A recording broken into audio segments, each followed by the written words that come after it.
Graça e paz seja com todos vocês, espero que todos estejam bem, que bom estarmos juntos de novo e tem sido tão bom estar com vocês aqui, pelo menos às quintas-feiras, no encontro com vocês, pastor ovelhas, pastor, tem sido muito gratificante, que bom estarmos juntos. Bom, concluímos semana passada uma série intitulada Conhecendo as Promessas de Deus e hoje nós vamos dar início a uma nova série que nós vamos intitular como que Dicas para uma Vida Melhor. Dicas para viver uma vida melhor. E o texto que eu quero ler com você, o versículo da Palavra de Deus, nós encontramos no livro de Tiago, no capítulo 4, versículo 14, está escrito assim, Tiago 4,14. Digo-vos que não sabeis o que acontecerá amanhã. Por quê? Que é a vossa vida? É um vapor que aparece por um pouco e depois desvanece. Vou ler mais uma vez. Digo-vos que não sabeis o que acontecerá amanhã, porque o que é a vossa vida?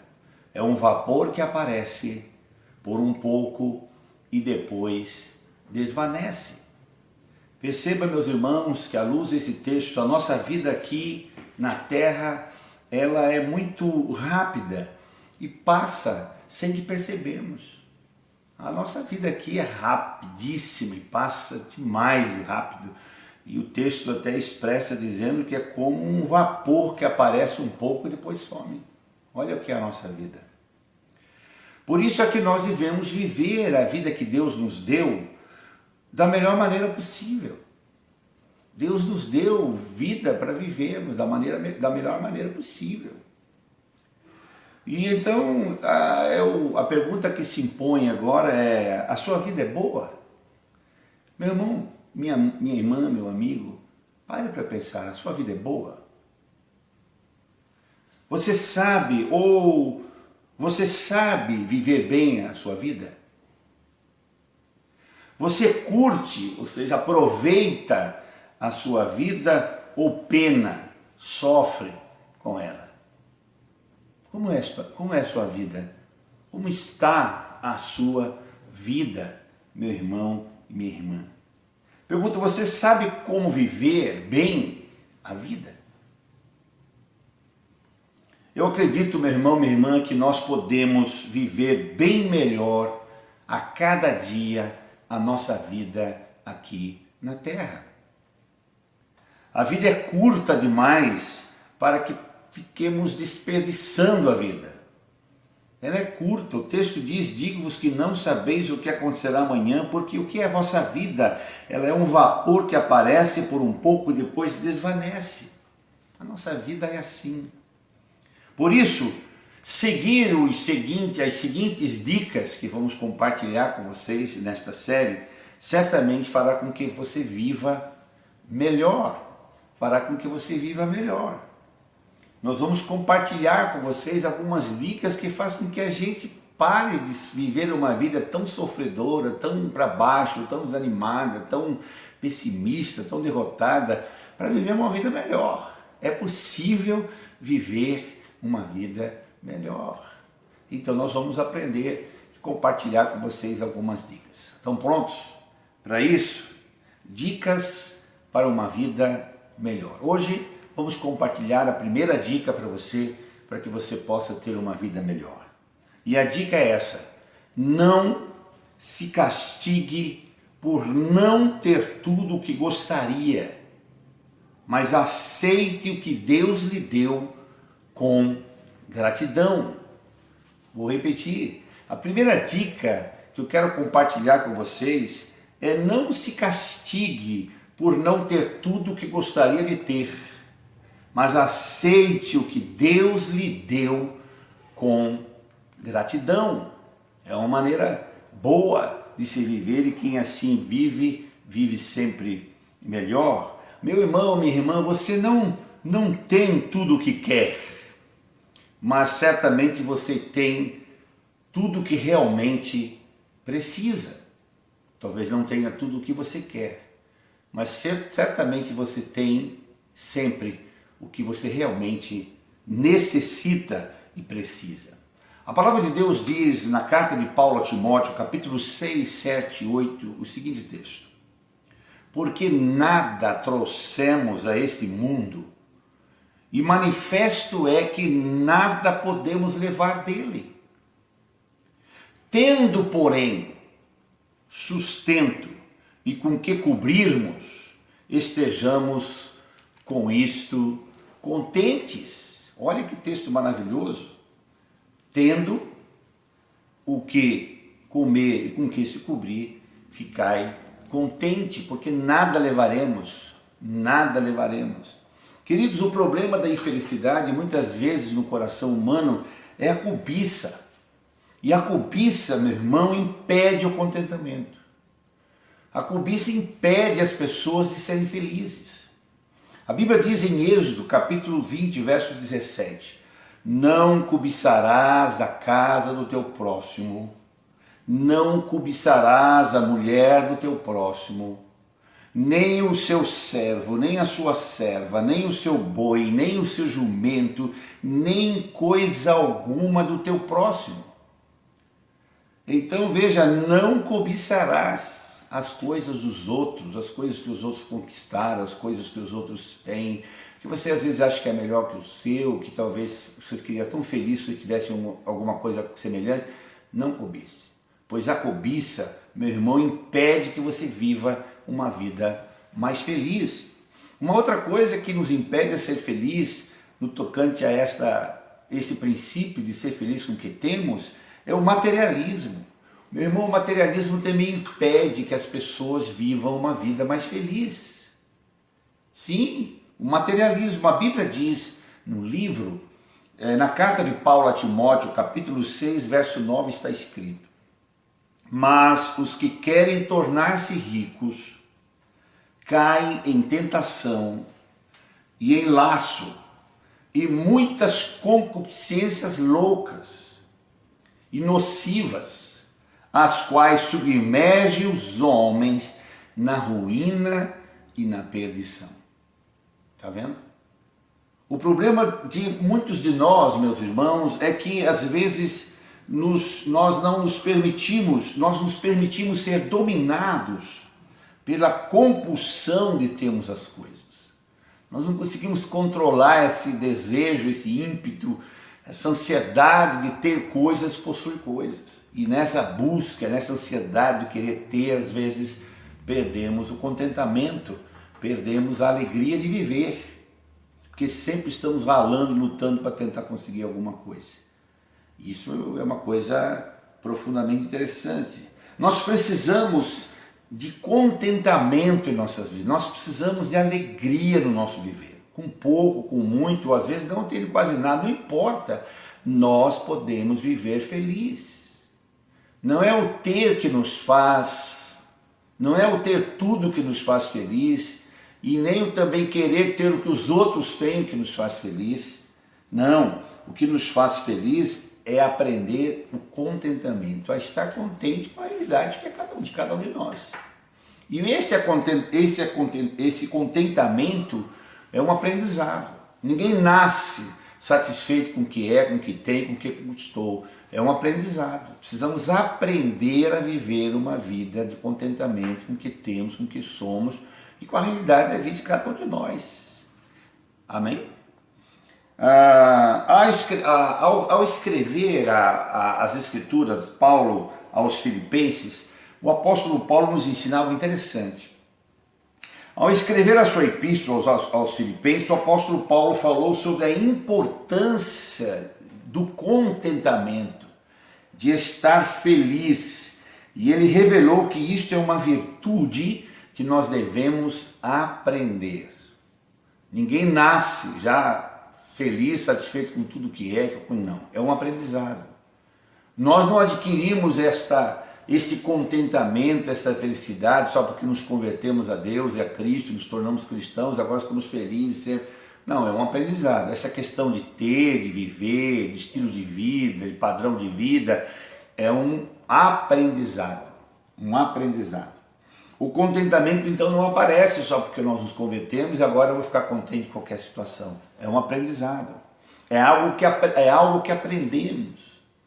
Paulo diz isso na sua carta aos Filipenses, no capítulo 4, versículo 10 e 14, está escrito: alegro-me grandemente no Senhor, porque finalmente vocês renovaram o seu interesse por mim. E de fato, vocês já interessavam, mas não tinham oportunidade para demonstrá-lo. Não estou dizendo isto porque esteja necessitado, pois aprendi. Vou repetir. Não estou dizendo isso porque esteja necessitado, pois aprendi a adaptar-me a toda e qualquer circunstância.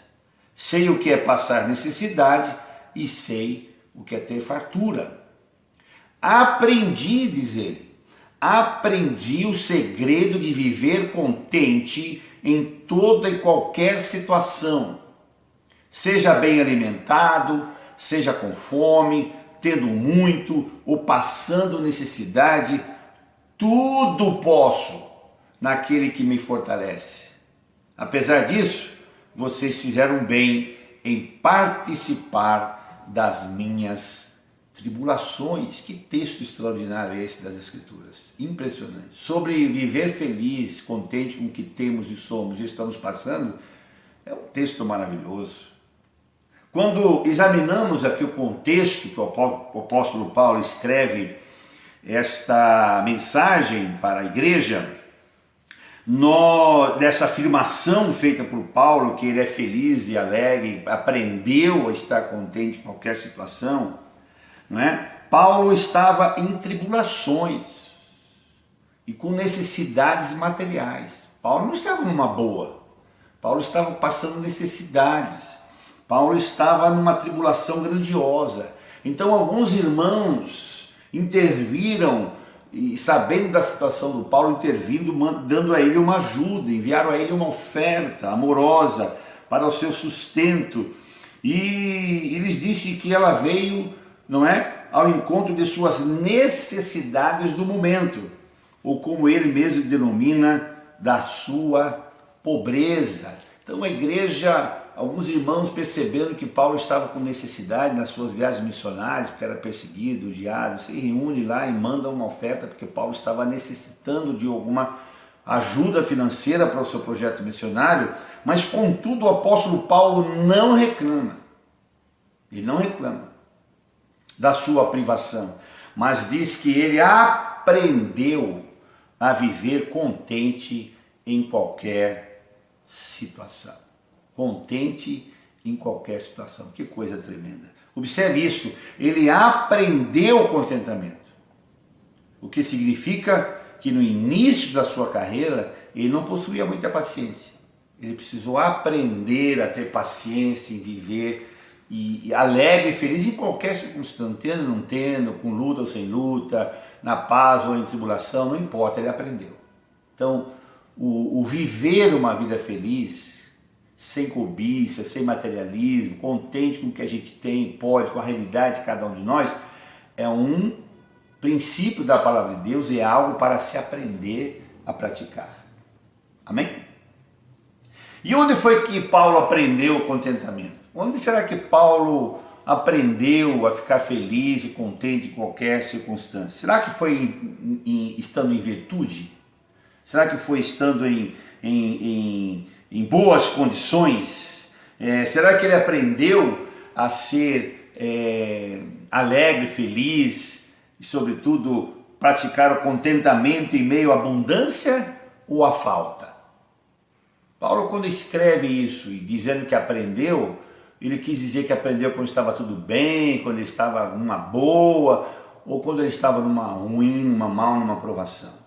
É claro, meu irmão, minha irmã, que foi durante a necessidade que Paulo aprendeu a viver feliz e contente em qualquer circunstâncias da vida. Pois são as circunstâncias como estas que Deus nos trata ou trata conosco. São circunstâncias como essa que Deus envolve em nós a graça de poder crer mais, confiar mais, esperar mais, ser mais humilde, mais tolerante, menos materialista, menos cobiçoso, menos ganancioso. São nessas circunstâncias que nós aprendemos a nos alegrar, tendo ou não tendo. Amém? Paulo aprendeu, mas aprendeu quando estava na prova. Quando chegou então a provisão que ele necessitava dos irmãos lá, para os irmãos lá pelos filipenses, Paulo teve então a vitória sobre a privação e a necessidade. Quando chega então a contribuição para ele, vence, mas ele estava alegre na prova. Eu sei estar feliz na prova. Ele estava feliz na prova, escreveu esse texto na prova e se alegrou na prova, então veio a provisão e ele teve vitória e ele venceu. É assim que é a vida. Mas nós não podemos perder o contentamento. Nós não podemos perder a alegria porque não temos, não conseguimos ter, não possuímos, nada disso, irmãos. Por favor, não deixe nada dessas coisas roubar a sua alegria. Ele venceu as circunstâncias e aprendeu o contentamento com o que passou. Ele aprendeu que a sua alegria em Deus, meu irmão, minha irmã, independe do que acontece do lado de fora da nossa vida, nas circunstâncias, e que ela deve estar presente em toda e qualquer situação. Vou repetir isso. Ele aprendeu, meu irmão, minha irmã, e eu, você também precisa aprender isso, que a sua alegria em Deus independe do que acontece do lado de fora, ou seja, as circunstâncias lá fora. É uma coisa interior, do espírito, é paz. E que ela deve estar presente em toda e qualquer situação, essa alegria. Pois a alegria é fruto do espírito. A Bíblia diz, alegrai-vos no Senhor, outra vez vos alegrai-vos. A Bíblia diz que a alegria do Senhor é a nossa força. Então, meu irmão, aconteça o que acontecer, não perca a alegria de viver. Não perca a alegria de viver. Ele aprendeu também que não são as circunstâncias que devem reger os nossos sentimentos, mas sim a confiança no que Deus nos dará a vitória. Vou repetir, gosto de repetir princípios. Ele aprendeu também que não são as circunstâncias que devem reger os nossos sentimentos. Ah, eu tenho, estou feliz, não tenho, estou triste. Ah, eu consegui, estou feliz, não estou conseguindo, nada disso. Aí agora eu estou triste, nada disso. Circunstância nenhuma e coisa nenhuma que acontece ao meu redor, fora de mim, não roubará a minha alegria de viver. Porque eu tenho Deus e você tem Deus, nós temos o Espírito Santo dentro de nós temos a paz de Cristo que excede a todo entendimento. Ele aprendeu também que não são as circunstâncias que devem então reger os nossos sentimentos, mas sim a confiança no Deus que nos dará e sempre nos dá a vitória. Amém? Que coisa tremenda, não é mesmo? Ele foi tratado, o apóstolo Paulo foi tratado pelo Senhor a ponto de desapegar completamente das coisas materiais e viver contente pelo fato de que Deus é o maior. É maior do que os nossos problemas e que intervém neles. Ele aprendeu. Sabe de uma coisa? Eu aprendi com tudo isso que eu passei a ficar contente com todas e qualquer situações e não ser uma pessoa materialista. Eu aprendi a viver contente pelo que Deus é. E eu sei que Ele é maior do que qualquer problema que venha sobre a minha vida. E Ele sempre intervém. Ele sempre se manifesta para socorrer os seus filhos. Paulo diz ainda que ele tinha experiência em todas as coisas. Tanto na fartura e abundância, como na falta e escassez. Mas que não importava qual tipo de situação ele teria que enfrentar, pois podia todas as coisas naquele que me fortalece. Aí é que ele diz, posso todas as coisas naquele que me fortalece. Posso estar feliz, felicíssimo quando eu tenho, quando eu consigo, quando eu conquisto, amém. Mas também posso sentir feliz quando não tenho, não consigo, não alcanço, minha realidade é outra, eu só posso chegar até aqui. Eu consegui, pela graça de Deus, viver contente. Eu posso todas as coisas. Eu posso ser feliz e ser feliz no meu viver em qualquer circunstância, porque eu tenho Deus dentro de mim. Entendeu, irmão? Entendeu? Não são as coisas que nos fazem feliz. Deus é que nos faz feliz. Vemos claramente, então, meu irmão, minha irmã, que o poder de todas as coisas não significa não precisar e nem não passar por tribulações, não é isso. Poder de todas as coisas não significa não precisar passar por tribulações ou ter necessidades, nem tampouco vencê-las tão imediatamente quando elas chegavam, amanhã mesmo vou vencer. Ou às vezes temos que passar um período mesmo na prova, mas suportá-las paciente e confiante, sabendo que a vitória do Senhor é certa e que ela chegará ao seu tempo. Isso é pós todas as coisas, não é? Não ter tribulação, talvez ter menos esse mês, esse ano, não conseguir. Não significa isso. Significa ter no coração a paz, a alegria, a esperança e a confiança de que Deus, e paciência para suportar e confiar em Deus, que a seu tempo Deus nos socorrerá. Amém, meu irmão? Glória a Deus por isso. Então, meu irmão, minha irmã, a única forma de não nos deixarmos envolver pela ganância é permitirmos que a palavra de Deus prevaleça em nossos corações. A palavra de Deus precisa prevalecer em nossos corações. O que as Escrituras Sagradas mais ensinam no que tange as coisas materiais é que devemos viver com contentamento. O que a Bíblia nos ensina é viver uma vida modesta, sempre bem modesta e com contentamento e feliz. A Bíblia está cheia de princípios e de exortações sobre isso.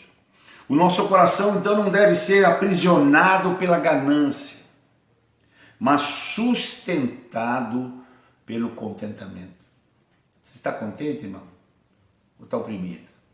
Está alegre com a sua vida ou está triste? Está satisfeito ou está derrotado? Pense, meu amigo, se você é cristão, você tem que estar feliz com a sua vida. Porque você tem Deus e Ele está no controle. Amém? Bendito seja Deus. Vamos ver o que a Bíblia diz. Hebreus capítulo 13, verso 5 está escrito assim: conservem-se livres do amor ao dinheiro e contente-se com o que vocês têm, porque Deus mesmo disse: nunca o deixarei e nunca o abandonarei. Meu Deus. Você vai dizer, pastor, não é uma brincadeira que esse texto tem esse texto na Bíblia. Tem, vou ler de novo e vou dar a referência de novo. Hebreus capítulo 13, versículo 5 está escrito, palavra do Senhor: conservem-se livres do amor ao dinheiro. Passem a amar mais a Deus e menos o dinheiro. Porque quem ama muito o dinheiro passa a amar menos a Deus. Ninguém pode servir a Deus e a mamon. Entenderam?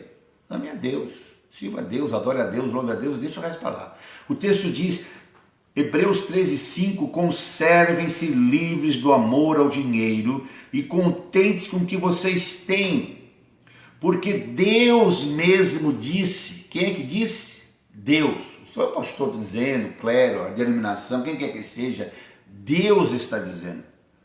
Porque Deus mesmo disse: nunca o deixarei e nunca o abandonarei. Olha só que coisa tremenda. Por que fica triste então? É alegre, irmão. Deus está comigo. Se Deus é por nós, quem será contra nós? Não é mesmo? Pois é. O contentamento, meu irmão, minha irmã, a alegria de viver, o contentamento é oposto ao amor ao dinheiro, o qual por sua vez é insaciável. Quem ama o dinheiro parece que fica uma pessoa insaciável, sempre quer mais, sempre quer mais, sempre quer mais. E o contentamento e o viver feliz com o que podemos, somos, com a realidade de cada um, é o oposto do amor ao dinheiro. O contentamento não é apenas uma dica, e sim um padrão que Deus ordena aos seus filhos. É uma dica, mas é uma dica de uma ordenança de Deus para nós, o viver feliz como somos e com o que temos. A Bíblia diz em Romanos, capítulo 12, verso 16, o seguinte: não ambicioneis coisas altas, mas acomodai-vos às humildes. Você falou, não é possível que esse texto é na Bíblia. Tá, isso é na Bíblia. Olha aí, não ambicioneis coisas altas. Você não tem ambição, você não tem sonho, não quer coisas altas, quer coisas grandes, você não quer ter uma BMW, não quer morar no condomínio, não quer nada, amigo. É fora.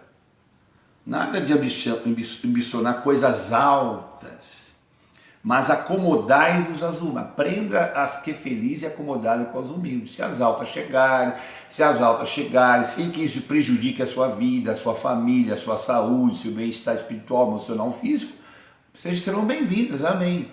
Mas não porque você ambiciona no sentido de ficar desesperado e atropelando a tudo e a todos em busca desta ambição por coisas altas. Mas acomodai-vos aos humildes. Olha que coisa tremenda. Entre os poucos, meus irmãos, entre os poucos registros que temos nos evangelhos, os 4 evangelhos, sobre o teor da pregação de arrependimento de João Batista, quando João Batista apareceu pregando, uma referência que temos sobre esse assunto de contentamento e alegria com o que temos, com o que ganhamos, com o que vivemos, com a qualidade de vida que vivemos, nós encontramos João Batista lá pregando arrependimento. Nós vemos que ele lá na sua pregação abordou esse assunto de contentamento e sobre viver feliz. João Batista, contemporâneo ali de Jesus, o texto diz que em Lucas capítulo 3, verso 14, encontramos o seguinte versículo: então alguns soldados lhe perguntaram, alguns soldados romanos chegaram a João Batista: por que nós precisamos se converter? Nós estamos ouvindo a sua mensagem, a sua pregação, e como é que a gente pode seguir esse Deus, e viver esse Deus, e receber a vida desse Deus, e ser abençoado por esse Deus? Então diz, então alguns soldados lhe perguntaram: e nós, o que devemos fazer para sermos salvos, sermos aceitos por Deus? João Batista respondeu àqueles soldados romanos: não pratique a extorsão. Veja que extorsão já era praticada por militares, soldados, quem quer que seja, há muitos anos, né? Extorsão, quantos militares, não são todos, é claro, eu sou filho de militar, papai foi militar, não é? Mas eu digo que alguns entre eles, né, já antigo, receberam suborno para dizer que Jesus não tinha ressuscitado, receberam uma grande fortuna para ser dizendo que os discípulos roubaram o corpo de Jesus e que não tinha ressuscitado. Eles eram hábito subornar, se permitisse ser subornado, enfim. O texto diz, então João Batista respondeu: não pratique a extorsão, nem acusem ninguém falsamente, e contentem-se com o seu salário. 3 coisas temos aqui nesse texto, que isso, né? Primeiro, soldados extorquindo. Segundo, soldados e militares acusando as pessoas falsamente. Quantas pessoas são acusadas, colocam droga no carro, diz que estava armado, diz que fez isso? É uma coisa que é antiga, irmãos. Né? Coitado será acusado como fosse e às vezes não é nada disso, e forjaram lá uma situação para incriminar a pessoa. Acontece, apesar de existir muitos criminosos. E terceiro, ficar contente com o seu salário. Se contentar. Então eu não estou contente com o meu salário, então eu vou fazer um biquinho, né? Como os militares, eu vou ali, eu vou fazendo essas coisas ilegais aí, né? Que eu preciso para melhorar o meu padrão de vida. Então eu vou ser segurança num clube, vou ser segurança num boate, num restaurante e tal, e acabo cometendo também alguns crimes e me envolvendo em encrenca. Então João diz, olha, vocês querem mesmo viver Deus, querem ver uma vida feliz, abençoada por Deus, então como soldados que vocês são, não aceitem suborno. Não fiquem fazendo acusações que não são verdadeiras, e se contentem com o vosso salário. Entendeu? João Batista, o profeta. Contentar-se, meu irmão, minha irmã, com o seu salário era a base do caráter que aqueles soldados romanos necessitavam para não errarem em outras áreas da sua vida. Muitos dos nossos desvios de conduta, irmãos, como profissionais, seja como pastor, padre, advogado, ou qualquer profissional, qualquer ser humano, não é? Muitos dos nossos desvios de conduta originam-se na falta de contentamento, na falta de alegria da vida em que vivem. Aí começam a se desviarem. Nós precisamos permitir que Deus reformule os nossos valores. Temos que ter limites, meus irmãos e minhas irmãs. nos nossos anseios. Quando queremos muito alcançar o que não podemos, é porque já entramos no território da ganância. Vou repetir. Quando queremos muito alcançar o que não podemos, é porque já estamos no território da ganância. Território da ganância. A única forma, meu irmão, minha irmã, pela qual a ganância é tratada é mediante a renovação da nossa mente na palavra. É necessário meditarmos nos trechos bíblicos da palavra de Deus que tratam do assunto, decorá-lo, proferi-lo, enfim, verbalizá-lo sempre para que a gente não se deixe vencer pela ganância e viver uma vida infeliz. É preciso orar sobre esses textos da palavra que lemos, sobre essas mensagens bíblicas que temos sobre esses assuntos, pois o contentamento é algo que aprendemos, e aprendemos ouvindo, lendo, estudando a palavra de Deus, que nos recomenda valores, e um deles é o de viver feliz, contente em qualquer situação. Meu irmão, o contentamento não está ligado à falta de condições para uma vida digna, não é uma carência contínua, e sim sabemos esperar até que as circunstâncias mudem. Vou repetir. O contentamento, meu irmão, minha irmã, entenda, não está ligado à falta de condições para uma vida digna, não, nada disso. Não é uma carência contínua, vou ficar a vida inteira nessa pendura, também não. E sim sabemos esperar até que as circunstâncias de nossas vidas mudem. Amém? Aprendeu? O contentamento, meu irmão, minha irmã, não significa uma falta de sonhos ou um comodismo. Agora também então não vou sonhar nada, projetar nada, agora eu vou ficar acomodado, eu vou dormir até mais tarde, não vou fazer nada disso. Presta atenção. O contentamento não significa uma falta de sonhos ou comodismo, e sim a paciência para darmos um passo de cada vez, sempre do tamanho das nossas pernas. Significa não ambicionarmos coisas altivas, mas acomodando-nos às humildes. Isso é contentamento. Amém? Paulo disse que ele sabia como passar por escassez e também como ter abundância. Tanto numa circunstância como na outra, precisamos aprender a nos contentarmos e termos paciência e esperarmos Deus agir. Na falta, ele se contentava. Na abundância, ele também se contentava. O apóstolo dá então a entender nesses versículos, meus irmãos, que ele não era um esbanjador na hora em que ele tinha de sobra e nem um murmurador na hora em que as coisas estavam faltando. Precisamos aprender esses princípios para também aprendermos como lidar com cada circunstância. Amém, queridos? Ao dizer que ele podia todas as coisas, naquele que fortalecia, Paulo mostra que ele havia aprendido de Deus o contentamento e que na hora do aperto era o Senhor que o fortalecia, de modo que ele pudesse suportar o que ele estava passando. Na vida, meu irmão, minha irmã, desse homem de Deus, a palavra do Senhor fala mais alto do que a ganância e abafava completamente a ganância. É esse exemplo que nós devemos seguir. Deus e a palavra deve ser maior desejo do meu coração, não dinheiro e uma vida boa. Juntamente com a ganância, meu irmão, minha irmã, sempre encontramos caminhando de mãos dadas com ela, sabe o que? A inveja. A gente sempre diz, eu não tenho inveja não, eu não sou uma pessoa invejosa. Olha aqui, juntamente com a ganância, sempre encontramos caminhando mãos dadas com ela, a inveja. A inveja. Queremos tantos produtos de última geração pelo mero fato de que todo mundo os está comprando e não queremos ficar para trás. Tudo que sai de novo, já minha vizinha comprou, meu amigo, minha cunhada, também preciso, vou comprar. Já percebeu isso? É tremendo isso, né? Isso é inveja.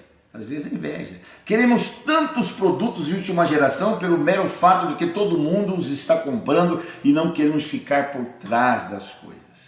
Há em nossa carne, meu irmão, minha irmã, nossa carne, um senso de competitividade e disputa e estamos sempre procurando estar por cima. Sempre. Tremendo isso. A Bíblia fala que o que nos move de maneira gananciosa em busca da maioria dos nossos alvos é a inveja. Inveja. A Bíblia diz em Eclesiastes 4:4: Também vi eu que todo trabalho, toda destreza em obras provém da inveja que o homem tem de seu próximo. Também isso é vaidade e desejo vão. Olha o que o sábio diz, vou repetir. Também vi, Eclesiastes 4:4.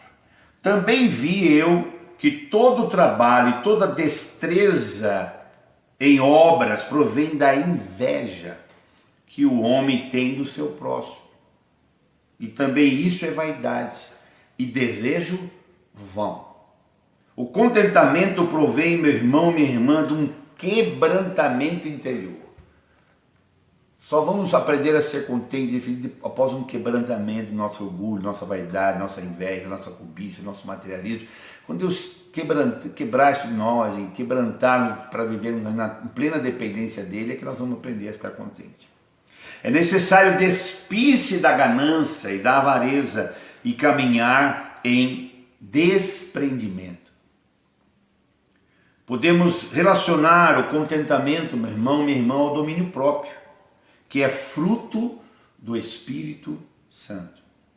Por outro lado, a inveja é uma obra da carne. Agora, para concluir, eu quero aqui compartilhar com vocês sobre no que consiste a nossa vida. No que consiste a nossa vida. Numa certa ocasião, Jesus foi abordado por alguns que lhes pediram ajuda a respeito dos seus bens. Embora a resposta de Jesus possa parecer grosseira, ele revela o aborrecimento que lhe causamos em nossa ganância. O texto diz em Lucas 12, versículo 13 e 15. Disse-lhe alguém dentre a multidão: Mestre, dize ao meu irmão que parta comigo a herança. Mas ele respondeu: Homem, quem me constituiu a mim por juiz ou repartidor entre vós? E disse ao povo: Acautelai-vos de toda espécie de cobiça, porque a vida do homem não consiste na abundância de bens que possui. Olha o que Jesus disse. Acautelai-vos de toda espécie de cobiça, porque a vida do homem não consiste na abundância de bens que ele possui. A partir de então, o mestre começou a ensinar que a busca do que é material jamais levará o homem à realização. Jamais. A busca do que é material jamais levará o homem à realização plena. Viver para enriquecer é insensatez, pois a vida do homem não consiste em ser ricos materialmente falando, mas em ser rico para com Deus. Nisso consiste a vida. Ser rico para com Deus. Ser rico para com Deus. Que coisa tremenda, meu irmão e minha irmã. Nós vamos orar aqui, explicando a Deus que nos ajude a entender que nós precisamos viver uma vida mais feliz, mais contente com o que temos e com o que somos. Nós precisamos aprender a sermos ricos para Deus, com Deus. Ele deve ser o alvo de cada um de nós. E nós não podemos permitir, meu irmão, minha irmã, que a cobiça e o materialismo roubem de nós a alegria de viver. O apóstolo Paulo escreve na sua carta aos Coríntios, capítulo 1, versos 5 e 7. Porque em tudo fostes enriquecidos nele, em toda palavra, em todo conhecimento, de maneira que nenhum dom vos falta, enquanto aguardais a manifestação de nosso Senhor Jesus Cristo. A riqueza espiritual tem que vir antes da material. Nós temos que buscar a riqueza espiritual, a nossa riqueza em Deus. Porque em tudo fostes enriquecidos nele, diz o texto. Se o Senhor permitir que você tenha riqueza espiritual e ainda a riqueza material, amém. Mas se você tiver que escolher entre uma e outra, não vacile. Prefira ser rico para com Deus, pois essa é a única verdadeira riqueza que eu e você podemos ter. Agora preste atenção, o diabo, meu irmão, minha irmã, ele nos impulsiona à ganância, não porque ele queira nos enriquecer materialmente, mas para tentar nos empobrecer espiritualmente e assim afastar-nos de Deus pela corrupção material. Vou ler de novo. O diabo, o inimigo das nossas almas, não nos impulsiona a ganância, a ficar rico, a conquistar, a ter, a possuir, a ser. Não porque ele queira nos enriquecer materialmente, mas para tentar nos empobrecer espiritualmente e assim afastar-nos de Deus pela corrupção material. Entendeu? O contentamento é a nossa proteção. Há valores, meus irmãos e minhas irmãs, maiores que os bens e o dinheiro. Provérbios 15:16 diz: melhor é o pouco com o temor do Senhor do que um grande tesouro e com ele a inquietação. Melhor é um prato de hortaliça onde há amor do que um boi gordo com ele o ódio.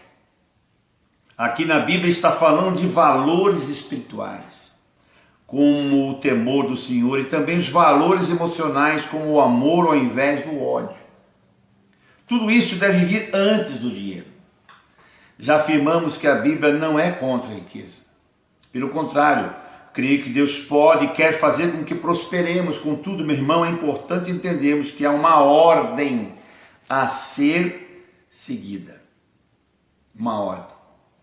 E o problema da ganância é que ela tenta apressar as coisas e ainda consome o nosso tempo, energia, saúde, alvos e outras coisas em nossas vidas que deveriam ser do Senhor.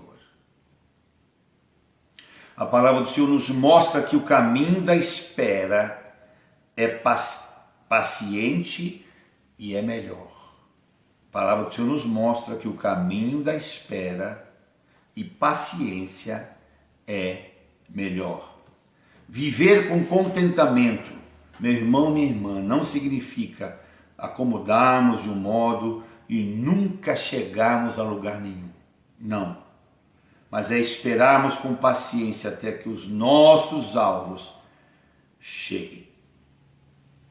Provérbios capítulo 13:11 está escrito: a riqueza adquirida às pressas diminuirá, mas quem ajunta pouco a pouco terá aumento. Vou repetir. A Bíblia diz que a riqueza adquirida às pressas diminuirá, mas quem o ajunta pouco a pouco terá aumento. Provérbios 13:11. Vamos juntando pouco a pouco. Esse chega. Eu quero pressa, vai ficar para trás. A ganância, ele diz para você jogar em tudo que puder e dar dinheiro sem esforço e depressa. Mas a dica de Deus diz que quem ajunta pouco a pouco enriquecerá. A ganância também lhe dirá para você não entregar os seus dízimos, ofertas, contribuições e também não ofertar. Ele tentará mostrar o quanto você poderia fazer com esse dinheiro. Mas a palavra de Deus diz que devemos dar e fazer prova de Deus, pois Ele é a nossa provisão, o nosso sustento. Quem confia no Senhor vê a diferença. Provérbios 11:28 diz: aquele que confia nas suas riquezas cairá, mas os justos reverdecerão como a folhagem. Vou ler de novo. Aquele que confia nas suas riquezas cairá, mas os justos reverdecerão como a folhagem. Aleluia, aleluia. Vejamos, pois, as consequências da sua decisão de esperar a hora de Deus para você alcançar o que você deseja, ou entregar-se à inveja porque você vê outros que têm as coisas antes de você. Provérbios 11:13 diz, olha que texto lindo, põe esse texto na sua geladeira, no vidro, no seu carro, mande fazer um adesivo, faça qualquer coisa com esse versículo, que esse versículo que eu vou citar para você é um dos mais tremendos da Bíblia. Olha o que diz o texto, Provérbios 13:11. O coração tranquilo é a vida da carne, a inveja, porém, é a podridão dos ossos. O coração tranquilo é vida da carne. Quer ter vida em sua carne, vida no seu corpo, vida na sua saúde? Tranquilo, irmãos. Fique tranquilo, relaxe, espere em Deus, confie em Deus, faça as coisas no tempo de Deus, pois a inveja é a podridão dos ossos. Diga não à ganância e você viverá em paz e com uma realização interior. Mas se você decidir erroneamente a ceder à ganância,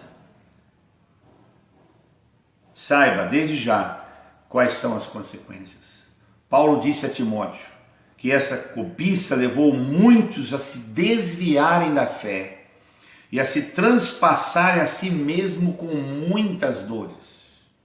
Deus não é contra o fato de você ter dinheiro, e sim contra a ganância. À medida que você prosperar, meu irmão, mantenha-se os valores certos no seu íntimo. Foi essa a instrução que o apóstolo Paulo pediu que o discípulo Timóteo transmitisse à igreja. Ele disse, 1 Timóteo 6, 17, 19. Manda aos ricos deste mundo que não sejam altivos, nem ponham a sua esperança na incerteza das riquezas, mas em Deus, que nos concede abundantemente todas as coisas para delas gozarmos. Mas que pratiquem o bem e que se enriqueçam de boas obras e que sejam liberais e generosos, entesourando para si mesmo um bom fundamento para o futuro, para que possam alcançar a verdadeira vida. Que os ricos não sejam orgulhosos, soberbos, arrogantes, mesquinhos, mas que compartilhem, ajudem, invistam em coisas boas e decentes a sua riqueza e os seus bens. Os problemas ligados ao dinheiro são claramente abordados nas Escrituras. O perigo da altivez é o risco que fazemos das riquezas a nossa esperança. E justamente por ser oposto à ganância, o contentamento, meu irmão, minha irmã, nos leva a semearmos na vida de outros, de outras pessoas, através da prática da bondade e da generosidade. Então, hoje, queridos, ficamos por aqui e a primeira dica de Deus para nós, na sua palavra, para que você e eu possamos ter uma vida feliz é essa: não se castigue por não ter o que gostaria, aceite o que Deus lhe deu com muita gratidão. E assim a sua vida será melhor. Amém? Oremos. Muito obrigado, Deus, pela tua palavra. Abençoe cada um desses irmãos e que o Espírito Santo possa aplicar no coração dele essas verdades e dar a eles o contentamento e a alegria de viver um pouco ou muito, na prova, na luta, na bênção, na abundância, não importa. Em qualquer circunstância, eles busquem o contentamento e aprendam a viver feliz em qualquer circunstância. Oramos e abençoamos a todos, em nome de Jesus Cristo e debaixo das bênçãos do Trino Deus, Pai, Filho e Espírito Santo, eles prossigam vivendo até aquele dia, em nome de Jesus. Amém e amém. Deus abençoe vocês. Obrigado pela paciência, estarmos aqui nos ouvindo. Que Deus fortaleça vocês e que encha o coração de vocês de alegria. Fiquem bem e até a próxima quinta-feira, se Deus quiser. Amamos vocês.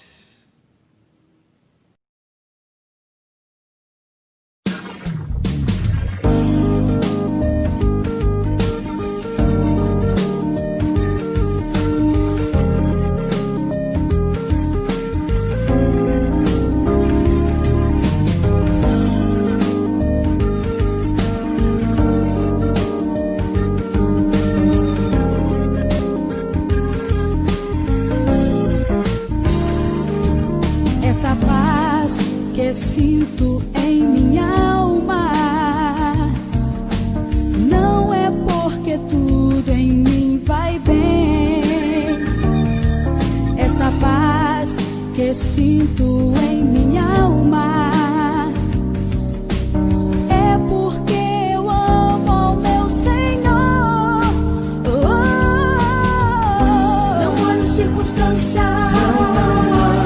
olho seu amor, seu grande amor. Não me guio por vistas, alegre estou.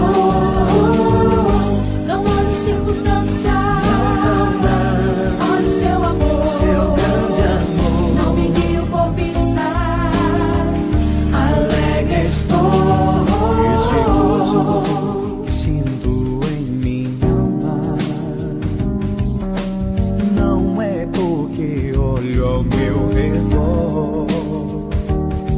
Este gozo que sinto em minha alma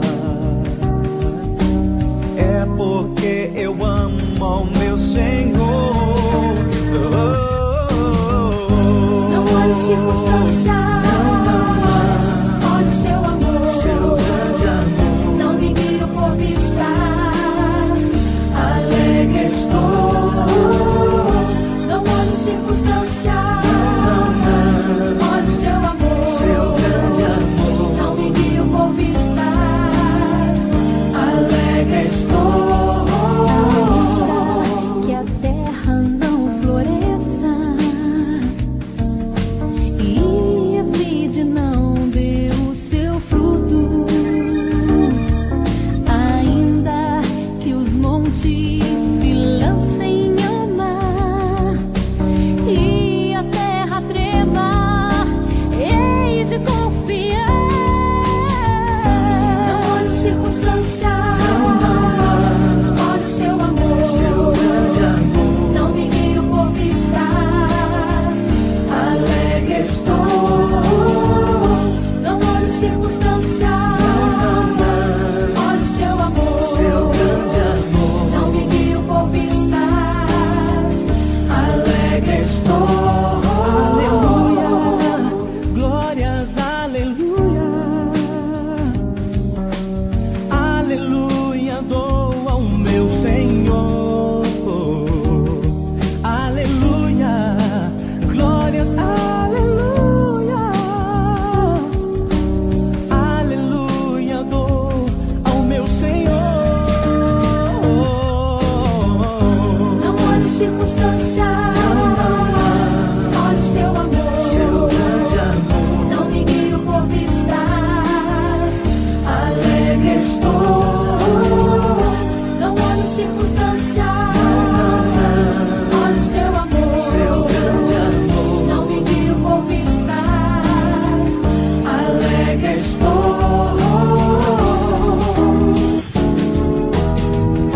Não olho circunstância, olho seu amor. Seu grande amor, Não me guio por vistas, alegre estou. Não olho circunstância, olho seu amor. seu